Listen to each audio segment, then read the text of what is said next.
2022 was a quiet year for WWE, wasn't it? I mean, besides Stone Cold Steve Austin wrestling for the first time in almost 20 years, Cody Rhodes jumping from AEW, Sasha Banks and Naomi walking out prior to Raw, and Vince McMahon retiring amid scandal, not much really happened, did it? Well, that is besides all those people who were released, all 29 of them, not including the majority of the NXT UK roster. So what happened to those notable talents, whether they were wrestlers, managers, commentators, or influential backstage figures who were asked to leave during a fascinating and tumultuous year? And just for the record, we are looking at actual releases, not people whose contracts simply ended and were not renewed. Hit the music. Mason Ryan, Stevie Ray, Earthquake, Alundra Blaze, Norman Smiley, Zach Gowen, Bam Bam Bigelow, Ahmed Johnson, Tory Wilson, Buff, Bagwell, Robert Gibson, Dave Taylor, Terry Taylor, and Godfather's Holmes.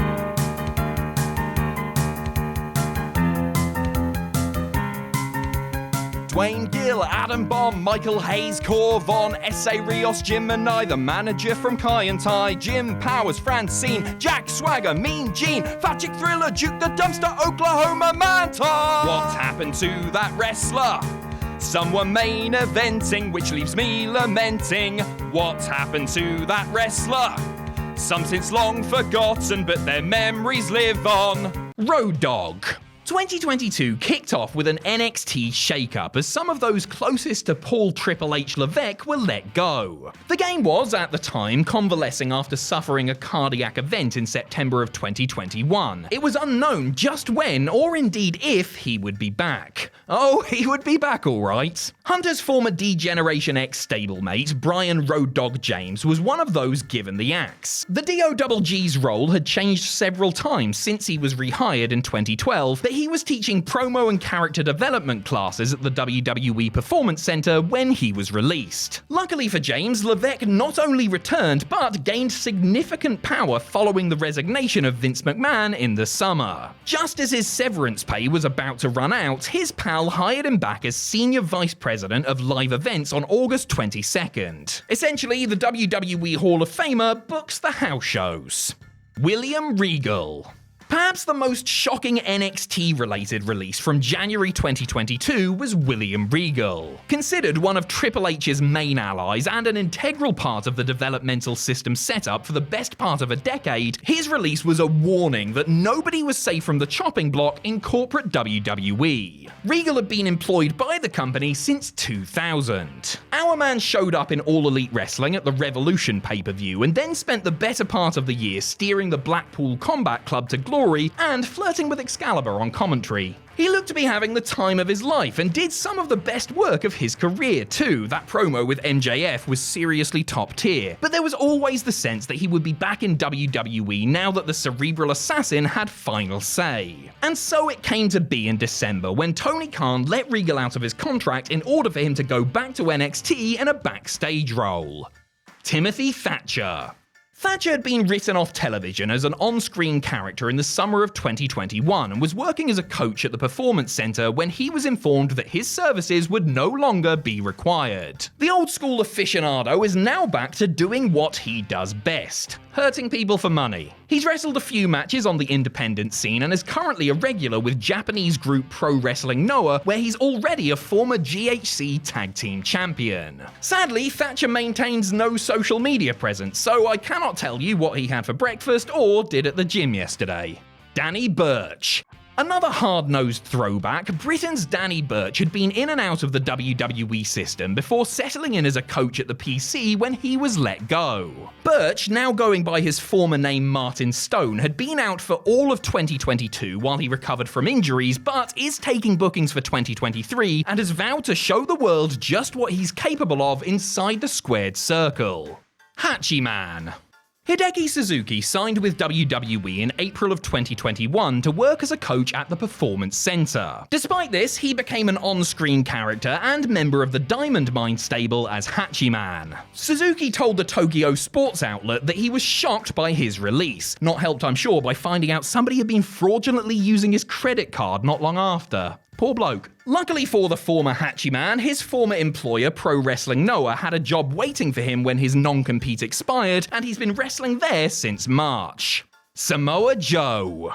What a strange journey Samoa Joe had in WWE/NXT. There were some incredible highs and some real lows, including when he was released during the pandemic, but on the whole, it was a stellar run for the former NXT champion. That run finally came to a proper end, for now at least, in January of 2022, when he was released for the second time in 9 months while working as a trainer. Budget cuts were cited as the reason, but there were also reportedly issues of reliability at play since the Samoan submission machine had been injured frequently. Tony Khan promptly snapped Joe up to work for the Ring of Honor and AEW brands. The current ROH World Television Champion has been a solid addition to both rosters. Brian Kendrick.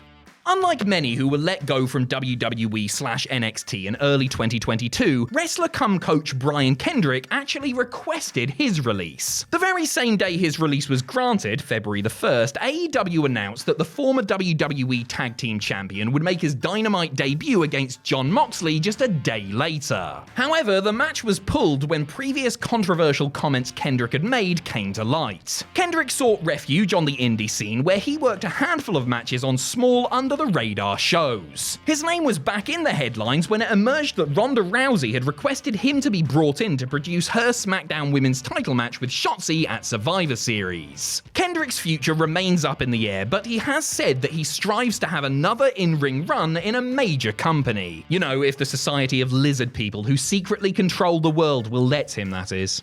Carlos Cabrera. Spanish announcer Carlos Cabrera had been working for WWE since 1993, when on February 17th, he was given his notice. One of the company's longest tenured employees didn't hang about finding work, because 2 days later he would reunite with former partner Hugo Savinovich for Mexican promotion AAA. Nash Carter. MSK were just 4 days into their second run as NXT Tag Team Champions when Nash Carter was released after controversial photos from his personal life came to light. Reverting to his former name, Zachary Wentz, he has worked for various independent groups since. Dakota Kai. WWE released 10 NXT talents in one go on April 29, 2022. There were some big surprises listed among the names of those cut, but perhaps Dakota Kai's name coming up was the most surprising of all. Kai had been featured heavily since the rebrand to NXT 2.0 and had won the NXT Women's Tag Team titles earlier that month. She had also worked several dark matches at main roster television tapings, typically a sign that somebody is ready to be called up. Apparently, the release wasn't such a surprise to Dakota herself, who had told the company that she wasn't planning on re-signing when her contract was up a year later. Kai wasn't gone for long because, as a favourite of Paul Levesque, she was one of the first returnees when he came to power in the summer. She's been a member of Damage Control alongside Bayley and Io Sky since her re-emergence at SummerSlam. Malcolm Bivens. Like Kai, Malcolm Bivens had also turned down a contract renewal offer prior to his release. The Diamond Mine manager later admitted that he had voluntarily committed himself due to mental health struggles just a couple of months before being released, his time in developmental clearly taking its toll on him. AEW readily gave Bivens, who has gone back to using his real name, Stokely Hathaway, a shot in new surroundings. He debuted at the Double or Nothing pay-per-view. Haaland. The next Brock Lesnar didn't really get the chance to become the next, well, anything during his short stay in NXT. The knock on Haaland was that he wasn't progressing quickly enough, having been signed in early 2021. Following his release, Parker Boudreaux worked a few matches for Major League Wrestling before signing with AEW. He is a member of the Trustbusters stable and is being allowed to gain experience by mostly wrestling on the company's YouTube shows. Blair Baldwin. Referee Blair Baldwin, who has the much better shoot name of Chloe Christmas, was also released on April 29th. She has since, as Paige Prince of Valley, worked as a referee for Women of Wrestling. She is also continuing her in-ring training and has done some acting and modelling work. Persia Pirotta. Persia Pirotta's NXT run was brief, but she wasn't surprised that she was cut. Real name Steph DeLander, the Australian-born star had seen a lot of her contemporaries released while she was on WWE's books and had been thinking about the possibility of her number being called since getting signed. DeLander has worked a handful of indie shows since her release and looks to be getting back into the mix after taking a few months off at the end of 2022 due to a minor surgery. Vish Kanya. Indian recruit Sanjana George, aka Vish Kanya, never quite made the transition from MMA to pro wrestling and was let go without having made a televised appearance. Months later, however, she was given another crack at NXT when she resurfaced as a referee for the Level Up show. Draco Anthony. Draco Anthony was signed by WWE in late 2021 and debuted that November. He wrestled on 205 Live and then became a regular for NXT 2.0 before he was released. The US Marine Corps veteran has since returned to Reality of Wrestling, the Houston, Texas-based promotion owned and operated by his trainer and current NXT commentator Booker T. Raylan Devine. Raylan Devine was signed after a successful tryout during SummerSlam weekend in 2021. The sister of WWE star Mace, Raylan looked to have a lot of upside, being 6'3" tall and having an athletic background as a college basketball player. Real name Jalen Ray Williams, she was released without ever making her televised NXT debut. Following her release, she claimed that she still loved wrestling and was not done with it, hinting that she could possibly show up somewhere else in the future. Mila Milani. Kelly Morga, aka Mila Milani, was another who was signed during the SummerSlam weekend tryouts in Las Vegas. Like Raylan Devine, she did not make her televised NXT debut prior to being released. The trainee of Devon Dudley has worked on the indie scene as Mila Moore ever since. Dexter Lumis. And rounding out the April 29th releases is Dexter Lumis, everyone's favourite neighbourhood psychopath. His release was another shocking one, since he'd been such a prominent fixture of NXT TV. According to reports, Loomis's name wasn't originally on the list of releases, but was added before the final decision was made. As Samuel Shaw, he wrestled a couple of matches on the Indies, as well as 2 matches for the NWA, before being brought back to WWE in August. Troy Two Dimes Donovan. D'Angelo family member Troy Two Dimes Donovan hadn't long been on NXT screens before he was fired for failing a drug test. His first destination was All Elite Wrestling, where, as Cole Carter, he has become a member of The Factory. Carter had previously wrestled for Tony Khan's promotion as an enhancement talent, but has seen his role increased during his second run. The 22-year-old has worked for various independent organizations too. One to watch: Jeff Jarrett. One of professional wrestling's true survivors, Jeff Jarrett has seen and done it all in the business. So he likely wasn't caught off guard too much when he was relieved of his duties as Senior Vice President of Live Events, a gig that then went to his former tag partner Road Dogg in the summer. This was just weeks after he had served as special guest referee at SummerSlam, lest we forget, as well as participating in Ric Flair's last match. Double J turned up in AEW in November and has been a regular presence as an on-screen character ever since. Behind the scenes, Jarrett also works as AEW's Director of Business Development. Almost the entire NXT UK roster.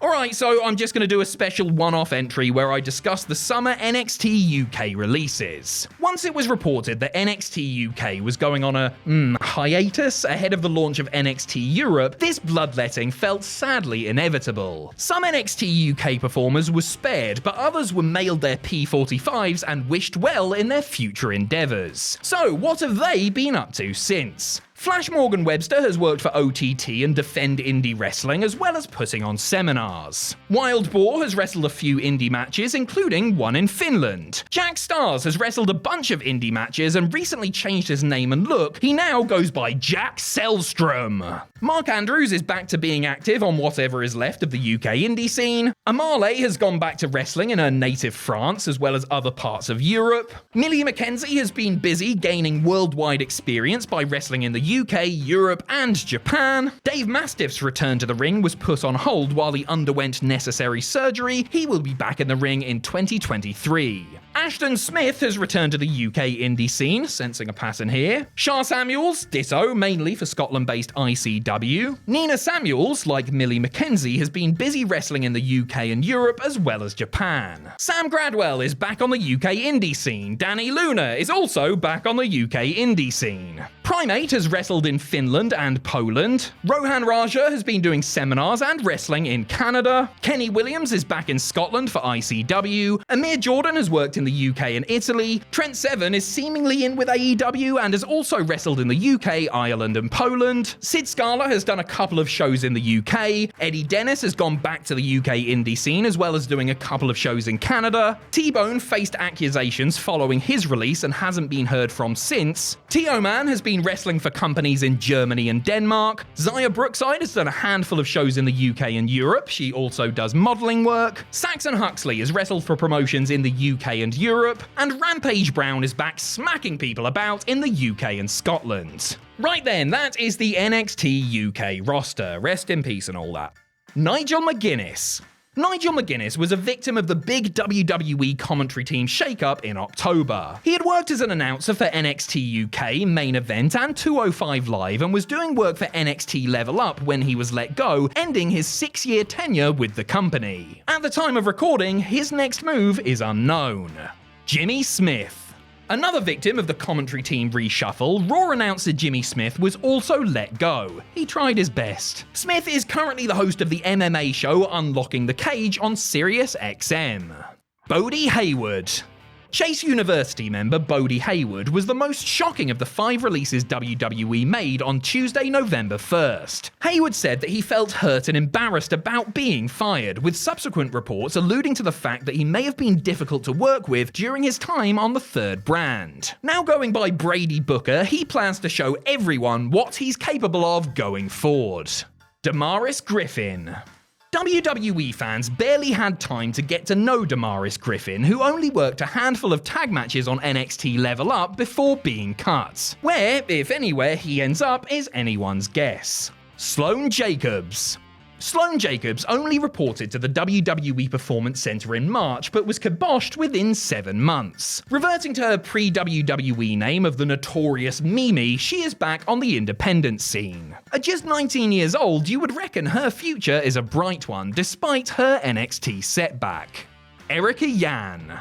Chinese recruit Erica Yan had been with WWE since early 2021, but had only wrestled 12 matches across 205 Live, NXT and NXT Level Up before being released. Like the others, a lack of progression was cited as the main reason. She hasn't made any post-WWE moves just yet.